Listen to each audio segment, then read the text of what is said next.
शिवाय दुर्गा जी की गोद में सिर रखकर आराम से लेटा हुआ था और दुर्गा जी बड़े ही प्यार से उसके सिर को सहला रही थीं। क्या बात है शिवाय, तुम कुछ परेशान से लग रहे हो बेटा, सब ठीक तो है ना? शिवाय: हाँ, सब ठीक है। दुर्गा जी: लगता तो नहीं है। और वामिका कैसी है? शिवाय: वह ठीक है। दुर्गा जी: सिर्फ ठीक क्यों है, अच्छी क्यों नहीं? शिवाय ने उनके हाथों को प्यार से पकड़ लिया। क्योंकि मुझे कुछ ठीक नहीं लग रहा माँ। दुर्गा जी: क्या मतलब? शिवाय ने उन्हें बताया कि वामिका की सगाई जिस शिशिर से हुई है उसके बारे में सौरभ ने बताया है कि उसकी पहले भी 2 गर्लफ्रेंड रह चुकी हैं और उसने उन्हें एक ही साथ डेट किया था, लेकिन वामिका को इस बारे में कुछ नहीं बताया था। शिवाय ने उन्हें यह भी बताया कि आज कॉलेज कैंटीन में कैसे उसने वामिका को छूने की कोशिश की थी और फिर उसके बाद गलती मानने की बजाय उससे बहस भी की। दुर्गा जी हैरान थी। क्या वामिका यह सब चुपचाप सुनती रही? शिवाय: नहीं माँ, उसने उसे उसकी ऐसी हरकत पर फटकार दिया था कि कॉलेज में इतने लोगों के सामने ऐसे बर्ताव करने की जरूरत नहीं है। इसके बावजूद भी उसने अपनी गलती नहीं मानी। दुर्गा जी: ये तो अजीब ही लड़का है, तूने उसे समझाया नहीं? शिवाय: नहीं, क्योंकि वह समझने वालों में से मुझे लगा नहीं। मैं बीच में इसलिए नहीं पड़ा कि ये उन दोनों का पर्सनल मैटर है और फिर मेरा बोलना इस मामले में और दिक्कत कर देता। दुर्गा जी: वो कैसे? शिवाय उठ बैठा।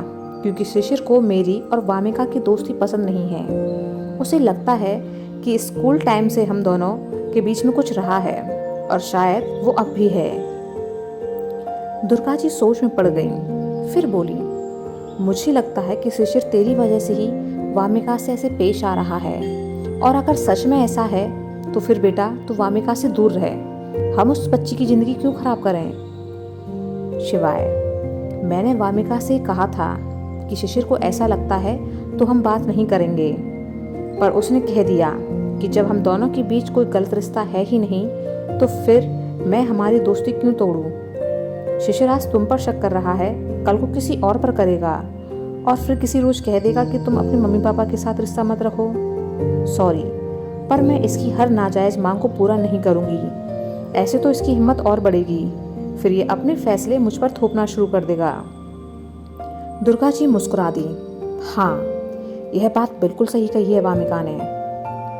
शिवाय: सलोनी और सौरभ तो कह रहे थे वामिका से कि वह उस शिशिर से अपनी सगाई ही तोड़ दे, लेकिन मैंने उसे कहा है कि वो और शिशिर दोनों एक साथ बैठकर बातें करें कि उनके बीच दिक्कत क्या है। जब तक उन्हें एक दूसरे की दिक्कत ही पता नहीं होगी, उनके बीच कभी कुछ ठीक नहीं हो सकता। दुर्गा जी: ये सलाह तूने एकदम सही दी वामिका को।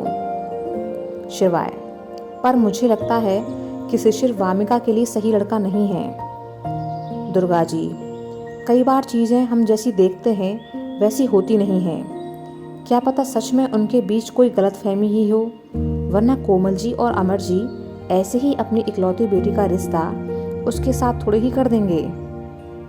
शुरुआत में हर रिश्ते में थोड़ी दिक्कत तो होती ही है।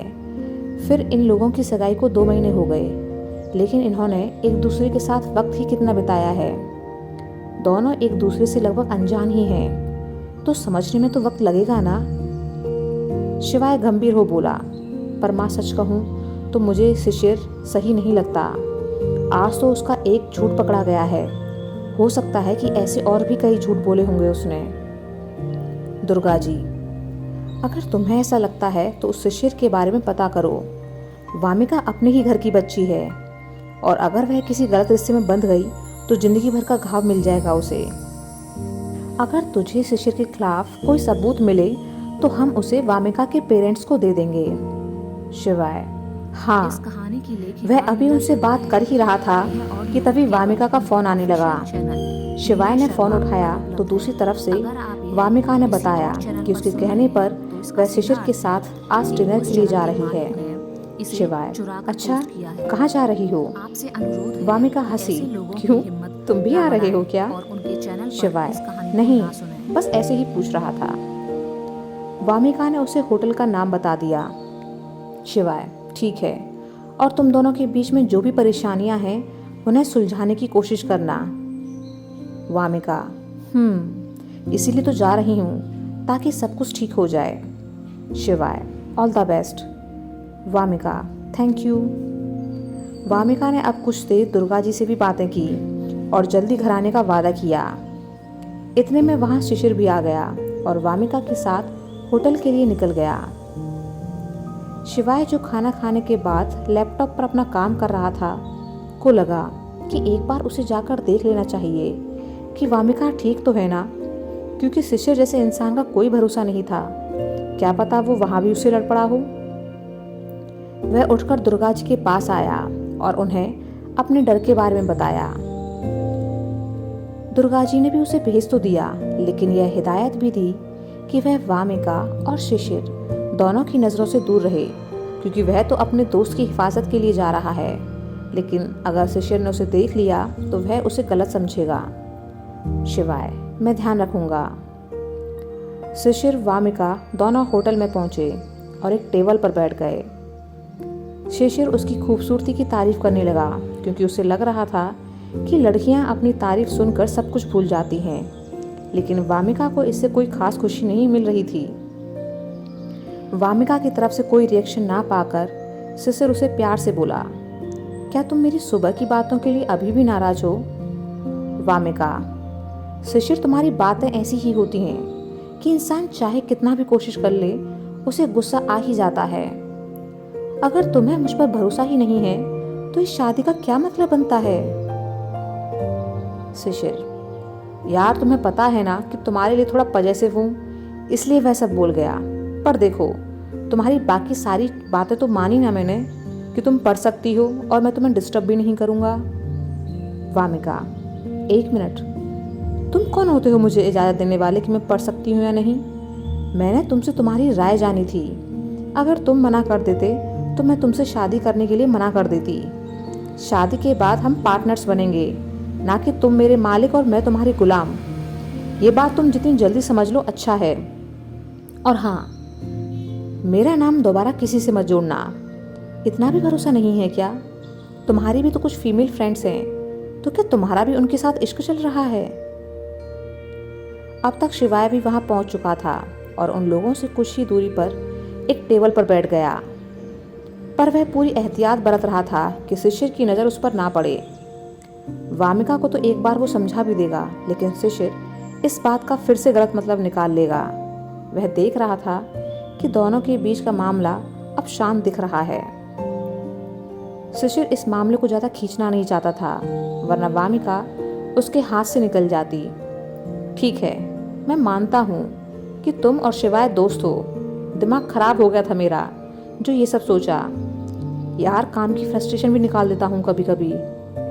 मुझे तुम दोनों की दोस्ती से कोई दिक्कत नहीं है, पर एक उम्मीद तो कर सकता हूँ ना कि तुम मेरी मंगेतर हो, तो पढ़ाई के अलावा तुम्हारा जितना भी वक्त बचता है उस पर सबसे पहला हक मेरा है। वामिका, मैं कोशिश करती हूँ, तुम्हें सबसे पहले मुझ पर भरोसा करना होगा। शिशिर, भरोसा तो पूरा है, पर डर जाता हूँ कभी कभी कि तुमको खो ना दूँ। वामिका, इसका मतलब यह तो नहीं कि हर किसी के साथ मेरा नाम जोड़ दो। शिशिर, मैं शिवाय से माफ़ी मांग लूँगा। Wamiqa, it's okay. शिशिर, आज तुम अपना फेवरेट फूड ऑर्डर करो, मैं भी वही खाऊंगा। वामिका ने खाना ऑर्डर कर दिया। कुछ देर बाद उसका खाना आ गया, जिसे वो खाने लगे और दोनों के बीच हल्की फुल्की बातें होने लगीं। वामिका महसूस कर रही थी कि वह कोशिश करने के बाद भी अंदर से खुश नहीं थी, पर उसने कुछ कहा नहीं। डिनर के बाद शिशिर वामिका को लेकर होटल से बाहर निकला कि तभी उसे कोई ज़रूरी फ़ोन आ गया। शिशिर को तुरंत निकलना था, इसलिए वह वामिका से बोला कि मुझे जाना होगा, तुम एक काम करो, ऑटो पकड़कर हॉस्टल निकल जाओ। वामिका, पर तुमने तो कहा था कि तुम मुझे ड्रॉप करोगे।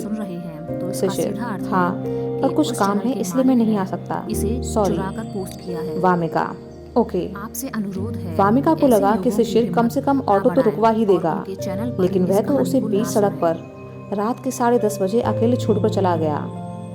वामिका सोचने लगी कि अगर शिशिर को जल्दी थी तो ठीक है, पर कम से कम ऑटो के लिए तो रुक जाता। वह अब एक तरफ खड़े हो ऑटो रुकवाने लगी कि एक गाड़ी उसके पास आकर रुक गई। वामिका कुछ समझ पाती कि उसमें से शिवाय निकलकर उसके सामने खड़ा हो गया।